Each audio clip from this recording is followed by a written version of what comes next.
Un saludo a todas las personas que están viendo este video.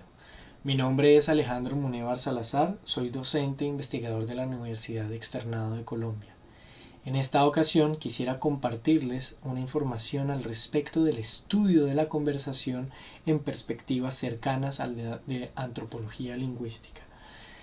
En este video, primero, trataremos de definir en términos generales la conversación, cómo podemos comprenderla para poder estudiarla. Hablaremos de algunas personas que se han interesado por su estudio desde la perspectiva de la sociología y desde la perspectiva filosófica. Para empezar, hablaremos del análisis conversacional y nos centraremos específicamente en los turnos de habla. Más adelante en el video podrán comprender a qué nos referimos con esto. Y luego hablaremos de la teoría de la cooperación y de las implicaturas en la conversación, una propuesta de la filosofía del lenguaje que lo que busca es comprender la conversación. Muy bien, ¿qué entendemos entonces por conversación? La conversación es un intercambio de habla entre dos o más personas que es profundamente contextualizado. ¿Qué quiere decir que sea contextualizado? Que todos los participantes de la conversación comparten un mundo de conocimiento que les permite comunicarse durante la conversación. Además, es intencional. Todos los participantes tienen y comparten intenciones en el momento en el que toman la palabra para decir algo. Tienen unos objetivos explícitos o implícitos en el momento de hablar. Y por último, es cooperativa. La conversación no sería posible si no hay un intercambio de palabras que se construye de manera colectiva.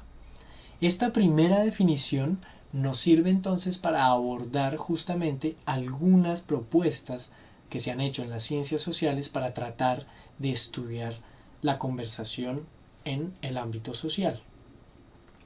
Una de estas propuestas es el análisis conversacional.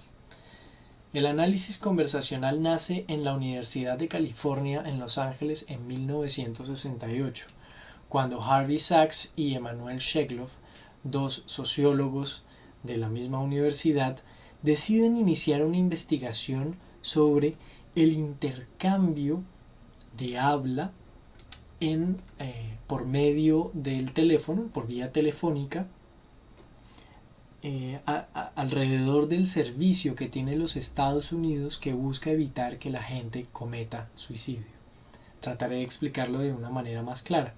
En Estados Unidos existe una línea telefónica disponible, abierta y gratuita para todas las personas que sientan que quieren cometer el acto de suicidio y que quieran ser convencidos de evitar hacerlo o de recibir un apoyo psicológico para poder no cometer el acto.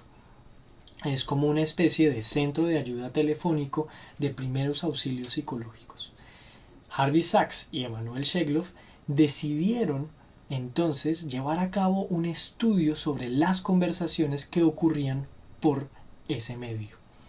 Ese fue uno de los estudios pioneros de lo que se llegó a conocer hoy en día como análisis conversacional, que hacen parte de la microsociología, del interaccionismo simbólico y de la etnometodología.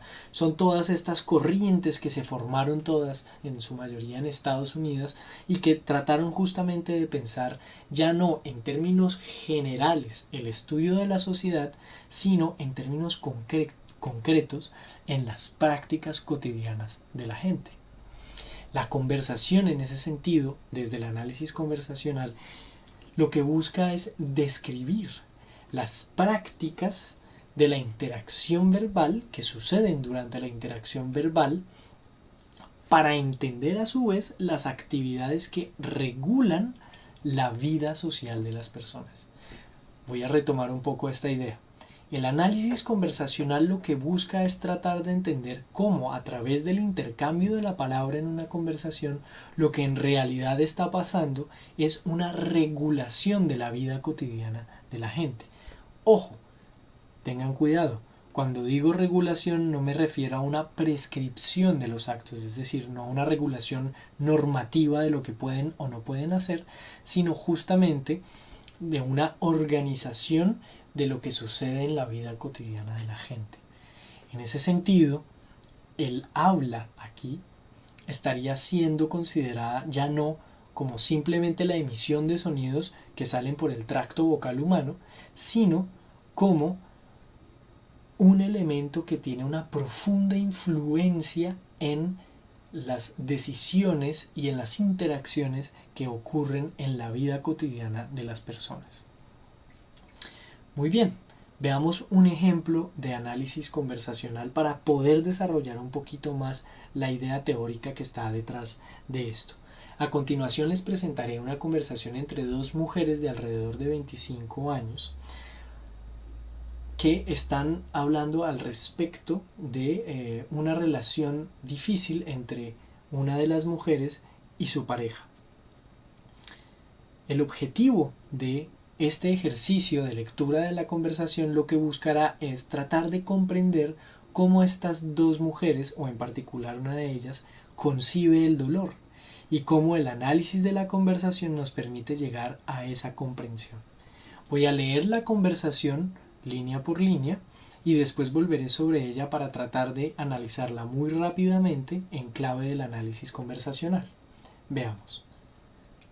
Hola Lina. Hola Sandra. Entonces, ¿lista para la fiesta? Amiga, no quiero salir. ¿Por qué? Yo pensé que tenías ganas. Es que me está doliendo todo. ¿Cómo así? ¿Te caíste? No, es que ese man es un HP. ¿Por qué? ¿Ahora qué hizo? Es que no me respeta.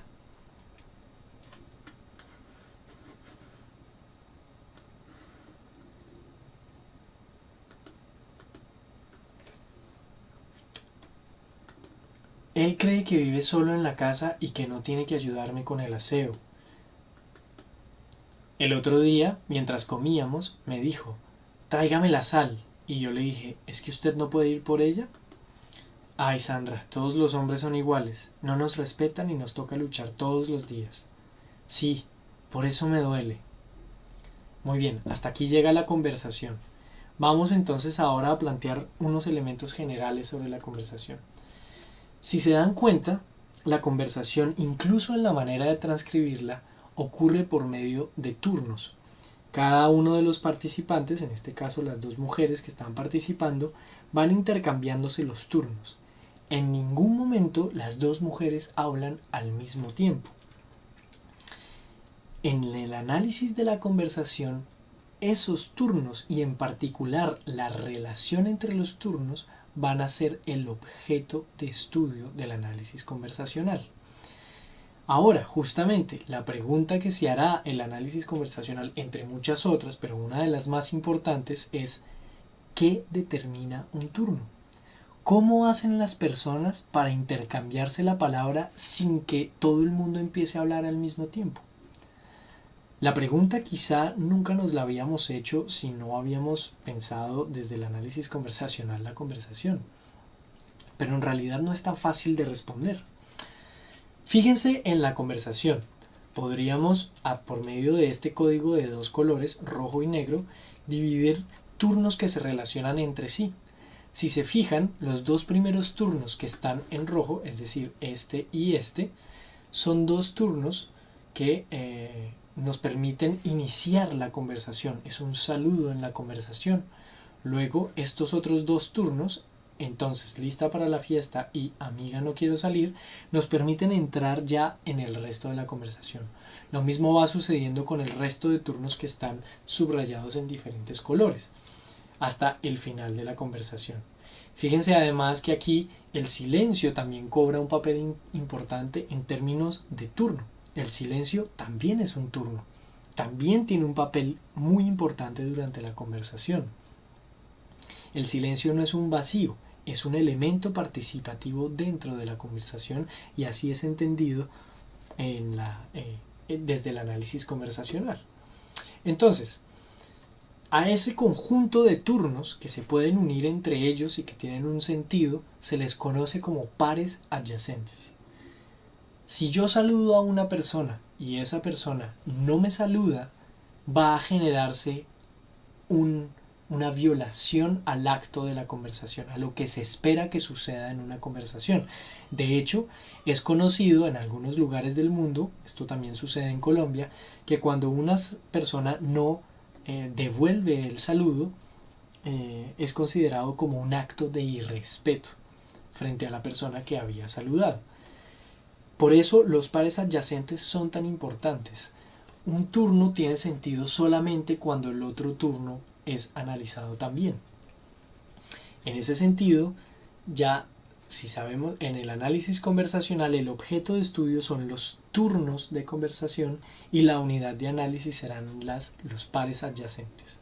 Ahora, así como nos preguntamos qué determina un turno, pues qué determina un par.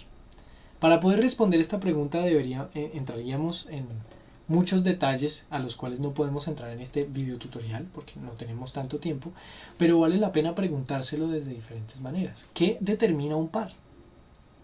¿Cómo sabemos cuándo comienza y cuándo no comienza? Fíjense, en la conversación que vimos ahorita tenemos esta relación. Saludo, saludo, invitación, negación. Recuerden que una de las chicas invita a la otra a salir y la otra se niega. La primera de las chicas indaga al respecto de la negación, la otra explica. Ella dice que le está doliendo todo y la otra persona malentiende la explicación. Luego esto nos lleva a un malentendido y a una nueva explicación, a una nueva indagación y una nueva explicación y por último luego a un silencio y a una argumentación, a otro silencio y a una argumentación y a una afirmación y a una afirmación. Esto simplemente es una descripción de la estructura de la conversación. Si empezamos a mirar en detalle cómo se relacionan cada uno de los turnos, podemos tratar de empezar a mirar cómo se construye la concepción, por ejemplo, de la solidaridad femenina, si es que algo así existe. Porque fíjense que al final una de las compañeras dice, efectivamente, todos los hombres son iguales, no nos respetan. Esto nos permitiría tratar de acercarnos a comprender cómo por medio de la conversación algo como la solidaridad femenina puede llegar a tener sentido y cómo incluso el dolor puede también llegar a cobrar sentido, porque fíjense que aquí el dolor está profundamente ligado a la noción que se tiene de pareja durante la conversación. Pues bien, entonces el análisis conversacional lo que busca es comprender la estructura de la conversación. Su objetivo del análisis es justamente ese, lograr identificar las formas elementales, las formas más pequeñas de la conversación que nos permitan entender cómo se estructura. ¿Por qué? ¿Para qué? Para poder comprender, aprender sentidos colectivos. Puede que por medio del análisis de varias conversaciones entre mujeres que sean similares a esta, podamos percibir un patrón en la manera de concebir la solidaridad femenina, la concepción sobre la pareja, la concepción sobre el dolor, en fin, varios elementos diferentes. Muy bien. Hemos visto hasta este punto cómo, de manera muy rápida, cómo el análisis conversacional nos puede dar pistas para analizar, estudiar la conversación y al mismo tiempo entender algunos elementos sociales, de interacción social que nos podrían interesar. Ahora vamos a irnos hacia otro campo, a un campo más filosófico del lenguaje, para tratar de comprender de la misma manera la conversación. Vamos a hablar un poco de lo que se conoce como la teoría de la cooperación en la conversación. Herbert Paul Grice, un filósofo también, si no estoy mal, estadounidense, puede que me equivoque, puede que sea inglés, fue un filósofo muy interesado en la filosofía del lenguaje que planteó una manera de entender la conversación interesante. Él decía que la conversación no era lo suficientemente estudiada y que debía abordarse de tal manera que pudiéramos entender las lógicas internas de la conversación. ¿Para qué? Para poder identificar los mecanismos que regulan tanto el intercambio comunicativo entre las personas como la interpretación de los enunciados. Fíjense que las preguntas son un poco las mismas que se planteaban los sociólogos del análisis conversacional, solo que Grice las va a abordar desde una perspectiva filosófica. Miremos entonces cómo lo hace. Él acuña justamente el concepto de principio de cooperación. Ese principio de cooperación va a ser justamente el mecanismo que regulará la conversación idealmente. Fijémonos en qué consiste esto. El principio de cooperación es un principio general que es o debe ser compartido inconscientemente por todos los participantes de una conversación y lo que hace en realidad es guiar el flujo de la conversación. Grice lo define de la siguiente manera. Voy a leer despacio esta citación y vamos a volver sobre algunos de los elementos que están subrayados en ella. Él dice, haga que su contribución a la conversación sea, en cada momento, la requerida por el propósito o la dirección del intercambio comunicativo en el que usted está involucrado. Es este un principio no normativo que se supone aceptado tácitamente por todos cuantos participan en la conversación. Entonces, vamos a volver un poco sobre cada uno de los elementos que estamos subrayando acá. Fíjense que Grice considera que la conversación también es un intercambio de turnos y por lo tanto cada turno tiene su contribución. Lo que él está diciendo es que tácitamente, fíjense, todos los participantes del grupo aceptan que el intercambio comunicativo debe realizarse por medio de un intercambio de información que se guía por unos propósitos o por unas direcciones que están dadas por la misma conversación. ¿Esto qué quiere decir? Que hay como una especie de reglas que regulan la conversación de tal manera que nosotros podamos comunicarnos efectivamente entre nosotros. Vamos a mirar cuáles son esas reglas. Grice las llamará máximas de la conversación. Él dice que hay 4 máximas. Fíjense que no son en realidad como normativas, es decir, no es prescriptivo. Él no está diciendo que tenemos que seguir estas reglas porque si no lo hacemos entonces no va a haber conversación. Eso no es lo que dice Grice.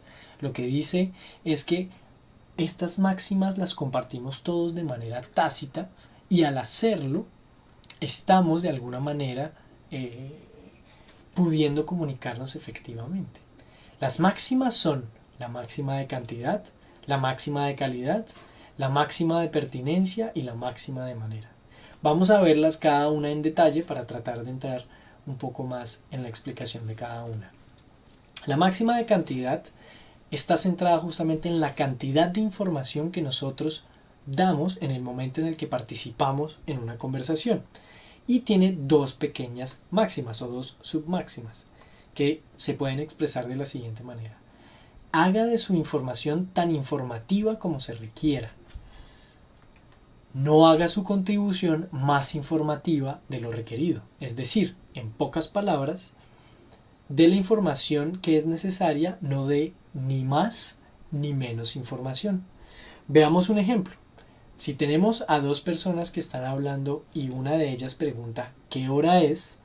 Siguiendo esta máxima de cantidad, la otra persona podría responder son las 7 de la noche.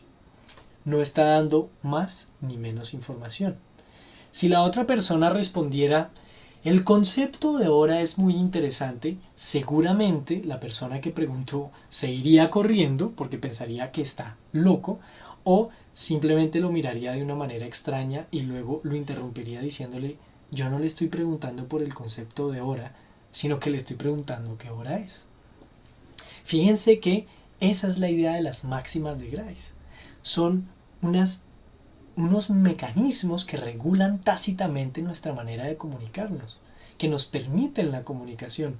Si la persona empezara justamente a responder por el concepto de hora, se pensaría que puede estar loco, es decir, que se sale de las normas establecidas tácitamente en la sociedad. Muy bien, Veamos la siguiente máxima, la máxima de calidad.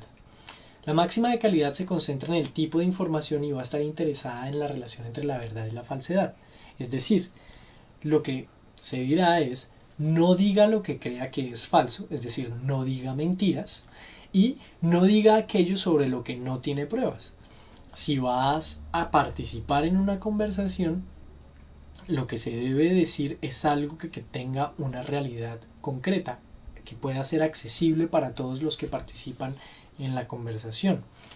Si dos personas están hablando, esto podría aterrizarse de la siguiente manera: ¿quién ganó las elecciones? La otra persona respondería, siguiendo la máxima de calidad, Donald Trump. Es verdad que Donald Trump ganó las elecciones y hay diferentes pruebas de ello, no solamente que él efectivamente es el presidente, sino que además hay una serie de noticias que han salido a lo largo del mundo y las nuevas regulaciones que están llevándose a cabo por el presidente. Además está respetando también la máxima de cantidad, no está dando más información ni menos información. Miremos ahora la máxima de pertinencia.